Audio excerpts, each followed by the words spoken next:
Me chama aqui a produção. Hoje o secretário nacional de Políticas Penais, André Garcia, falou sobre as ações do Ministério da Justiça. Para atualizar estas informações desse caso, vamos conversar agora com a repórter Liciane Viana, da Jovem Pan Natal. Boa tarde, Liciane. Tudo bem? Quais as medidas de reforço que foram tomadas nesse episódio, que é a fuga de 2 presos, mas pode ser um indício de outras ações semelhantes por todo o país? Olá, boa tarde. Pois é, o Rio Grande do Norte que é cenário aí para um fato totalmente novo, né? Pela primeira vez na história, nós temos a fuga de 2 presos ligados à facção do Comando Vermelho de um presídio federal com nível máximo de segurança. Fazendo uma linha do tempo, olha, desde as primeiras horas da quarta-feira, o ministro Ricardo Lewandowski, como vocês estavam falando aí, enfrenta a sua primeira crise prisional no comando da pasta. Ele designou algumas medidas, entre elas o afastamento da direção do presídio, que fica a 280 quilômetros da capital natal. O agente federal, o Carlos Vieira Pires, nós tivemos acesso ao nome do interventor, será o designado aí, que já foi também diretor da Penitenciária Federal de Catanduvas. Ele viajou, inclusive, com o secretário nacional de Políticas Penais, o André Garcia, que concedeu uma coletiva na manhã de hoje. Nessa coletiva, o secretário afirmou que sim, era muito provável que os procedimentos de segurança não teriam sido empregados como eles deveriam ser, como também algumas medidas da pasta. Nós vamos conferir um trecho da coletiva. As prioridades e informar todas as direções da necessidade de reforço nesses procedimentos, de inspeções que a gente pode chamar de pente fino no jargão comum, e também de natureza estrutural para verificar eventuais problemas nas unidades, se é que eles existem, não é? E uma revisão de todos os procedimentos de segurança. Isso quer dizer que eles vão ser modificados? Não, isso quer dizer que eles vão ser revisados. E se acaso houver algum tipo de relaxamento no cumprimento, na execução desses procedimentos, isso vai ser identificado e imediatamente corrigido. Pois é, olha, o secretário ainda falou que os 2 fugitivos, eles estão na lista de procurados pela Interpol, tá? As rodovias estaduais que dão acesso tanto ao Ceará quanto à Paraíba, elas estão ambas reforçadas, tanto pela segurança federal e estadual.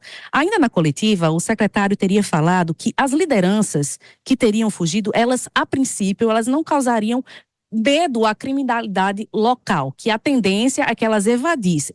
Nós temos a informação que a Polícia Militar do Estado teria acionado os cerca aí de 100 agentes federais que foram designados pelo Ministério da Segurança para uma ação que aconteceu na zona rural de Mossoró, uma casa que teria sido furtada com roupas e comida. Lembrando que os presos, eles fugiram apenas com as roupas de detento. Então, esse roubo, que teria sido de forma simples, somente a comida e as roupas, levantou a suspeita de que eles estariam envolvidos. Mas, a princípio, nada foi confirmado, a casa também estava vazia e a informação que a Polícia Militar passou é de que não há feridos no momento. Nós ficamos por aqui e voltamos a qualquer momento com mais atualizações desse caso. Muito obrigado, Liciane, aguardando a qualquer momento o seu retorno aqui para conversar conosco. Guilherme Mendes, nesse momento, Guilherme, uma informação que é muito importante. São 14 horas e 32 minutos. E uma segunda informação. Desde 2016, o Rio Grande do Norte sofreu 4 ataques sistemáticos de organizações criminosas de dentro do presídio. 2016, 2017, 2018 e você se lembra, em março do ano passado, durante vários dias, 20 cidades foram atacadas dentro do Rio Grande do Norte, incendiando prédios, automóveis, o crime organizado tomando conta, a ponto do presidente da República ser obrigado a deslocar a Força Nacional, que nada mais é do que um apanhado das polícias militares de outros estados. Agora, nesse momento, quando você tem a soma desses episódios, são 4 oportunidades, em anos diferentes, ações gravíssimas, como tivemos em São Paulo em maio de 2006, quando o PCC também organizou vários ataques por toda a cidade. É um momento limítrofe em que o Ministério da Justiça e Segurança Pública precisa agir decisivamente e com muito rigor. Então, eu acredito que seja um indício de que o crime organizado está começando a tomar conta dos presídios pelo lado dos servidores lá internos, não fazendo juízos precipitados. Pode ser uma minoria, pode ser 1 ou 2 em meio a 500, mas está havendo essa simbiose entre o poder de corrupção do crime organizado e o serviço público. Capês, eu acho que nesse sentido a decisão do ministro Lewandowski de suspender as visitas e até mesmo o contato com os advogados, conforme o Diego falou aqui, por 2 dias, né? Acho que tão somente serve para fazer essa varredura. Talvez esse indicativo que você deu do que aconteceu em Mossoró poderia estar prestes a acontecer em algum outro presídio de segurança máxima nacional, e então o ministro pediu 48 horas para tentar fazer uma varredura e evitar que episódios assim aconteçam. É engraçado, né? E é curioso, porque em locais como a nossa repórter colocou, né, a 280 quilômetros da capital, é muito difícil realmente haver uma rotatividade dos servidores daqueles que trabalham no local. E esse tipo de medida, a gente sabe que quem lida com segurança, a rotatividade é uma questão essencial. Por quê? Porque você quebra laços, você quebra vínculos e você dificulta muitas vezes o contato, né, do preso em descobrir quem é aquela pessoa, onde ela mora, qual é a família dela, enfim. Então, quer dizer, quando o ministro Lewandowski toma essa medida emergencial de suspender, criar um estado particular, né, suspendendo aí não digo as regalias, mas os direitos dos presos em âmbito nacional, talvez ele esteja já antevendo e fazendo mudanças pontuais ali para que esse tipo de episódio não aconteça em outros presídios. A gente não sabe, como você bem falou, não é? Quais são os objetivos da decisão, mas eu espero que seja algo nesse tipo, trabalhar para mitigar uma possível recorrência, né? Ronaldo Pagotto, eu quero ouvir você. Eu só queria que a gente prestasse atenção. Olha, dá uma olhada nas imagens do presídio. Não é algo fácil de ser trespassado. Olha, inclusive, a área ao redor é uma área desmatada. Vegetação fechada também em torno. É a vegetação fechada, mais afastada, mas você tem como visualizar. Tem. Olha, veja só. Então, realmente a gente está aqui até ironizando, né? O tatu que voa. Olá. Mas veja só, Pagotto, é complicado. Sem ajuda, me parece quase impossível sair daqui. Por isso o ministro trabalha com a lei das probabilidades. É muito provável que tenha havido ajuda interna e daí a necessidade dessas medidas preventivas. Parabéns, meu querido amigo e professor Ricardo Lewandowski. Não esqueci as suas aulas de Teoria Geral do Estado em 1982, na velha São Francisco. O senhor era muito jovem e eu mais ainda. Pagotto. Capês, eu acho que muito já foi dito aqui. Vai haver um esforço agora de apuração, um esforço de contenção desses 2 dias de tentativa de verificar lá dentro o que teve. Vai ter, nessa apuração, acho que tem muita coisa para acontecer e esses presídios, pelo que sabemos aqui fora, né, eles têm um sistema de segurança bastante complexo e sofisticado, tanto que até hoje, mesmo com um crime organizado tão potente, mesmo com um crime organizado tão capaz de fazer ações cinematográficas, isso não havia acontecido com essa, né? Então, eu não quero dizer que eu sou otimista, mas eu quero dizer que nós temos que ter uma cautela para tratar esse fato e não considerar isso como já uma generalização, como uma crise da segurança pública federal, porque aí vai fortalecer muito mais um debate. Mas você acha que não tem crise na segurança pública? Eu acho que tem uma crise na segurança pública brasileira. Você acha que não tem uma crise na segurança pública do presidente Lula?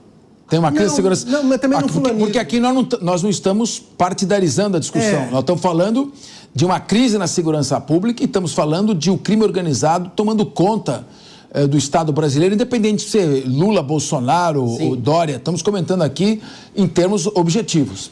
Nenhuma fulanização, Capês. Não estou falando do governo federal, nem dos presídios federais. Eu estou chamando a atenção de que essa fuga desses 2 detentos e presos, eu acho que ela ainda não significa uma situação generalizada. Só isso que eu estou pontuando. Acho que o que já foi apresentado até aqui para enfrentar a crise não não me deixa preocupado. É o contrário. Estou vendo reações importantes. Agora, eu queria só chamar a atenção de uma coisa, Diego. Polemizando, porque esse espaço aqui é para isso e acho que, fraternalmente, é importante. Sem dúvida. Eu acho que toda vez que a gente tem um problema no Estado brasileiro, não estamos falando de governo, toda vez que tem esse debate sobre Estado, muitas vezes, então você está discutindo o governo. Não, não estou discutindo o governo. Estou falando do Estado brasileiro. A União, os estados e o município. Toda vez que aparece um fato que tem um indício de uma corrupção ou de uma situação assim, é normal aparecer o setor que vai dizer, tem que privatizar porque aí vai mitigar.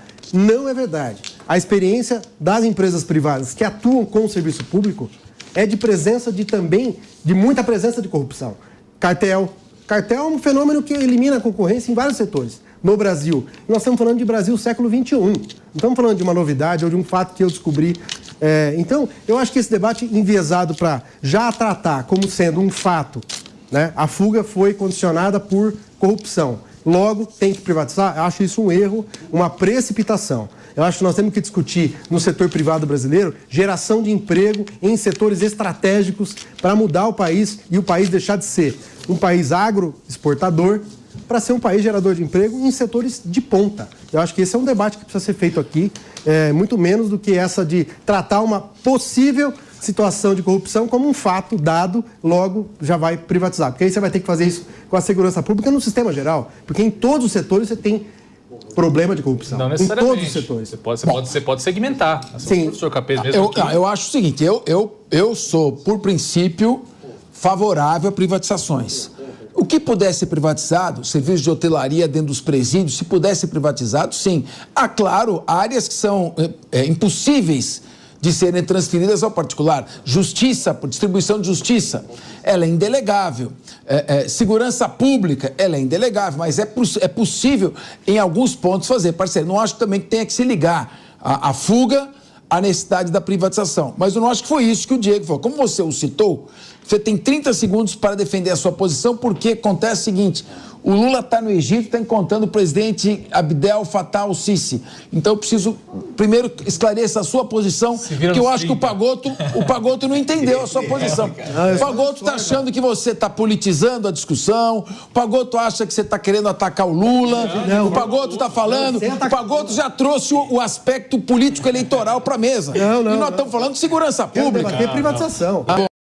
Bom, então tá, por favor, nosso posicionamento, professor Capês, assim como eu sei que é o seu também, nós pregamos a privatização desde governos anteriores. E, enfim, esse problema eu reconheço também que não é um problema que foi criado agora, não foi inventado pelo atual governo. Mas, o Pagotto, a nossa questão é a inversão da lógica. Eu acho que a gente vê as coisas de uma forma um pouco invertida. Você acha que eu não posso generalizar a partir da fuga, mas eu acho que a fuga é uma cereja de bolo. É a partir de um contexto de caos generalizado que essa fuga está ocorrendo. Daí porque eu sugiro a privatização. Porque nós temos um modelo estatizado de penitenciária que evidentemente falhou. Nós temos, como foi dito aqui, consenso na mesa. O crime organizado hoje toma conta dos presídios. E a partir dos presídios é que nasce a grande crise de segurança pública do Brasil. Colocou sua posição. Tivesse aqui, eu vou botar uma musiquinha. Eu via muito Silvio Santos. Tinha um programa de show de calouros. Tarantan, tarantan. Lembra? Tarantan, tarantan. Não lembro. Tarantan, tarantan.